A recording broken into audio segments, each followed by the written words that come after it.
Welcome to this video on photovoltaic or PV cells, an introduction to solar energy technology and how it helps power our world. We will explore the fundamental concepts behind PV cells, understanding how we harvest light and convert it into electricity.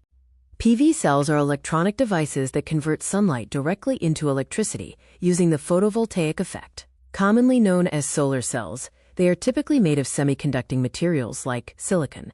The photovoltaic effect happens when photons from sunlight are absorbed, knocking electrons loose to produce an electric current. The p-n junction creates an electric field that acts like a one-way street for these electrons. The Planck-Einstein relation describes the energy of a photon needed to excite an electron.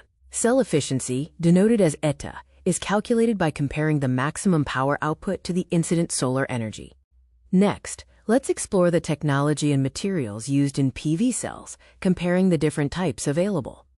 The major PV cell categories include monocrystalline, which has the highest efficiency, polycrystalline, known for its lower cost, and thin film, which is flexible and lightweight.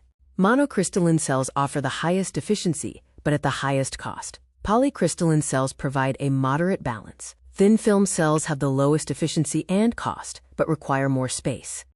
Efficiency continues to progress, with multi-junction and perovskite cells pushing lab records past 40% efficiency, showing a strong upward trend over time.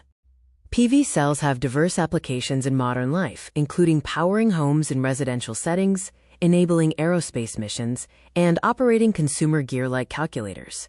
Advantages include renewable, carbon-free energy and low maintenance. Challenges are intermittency, high initial cost, and the significant surface area required for installation.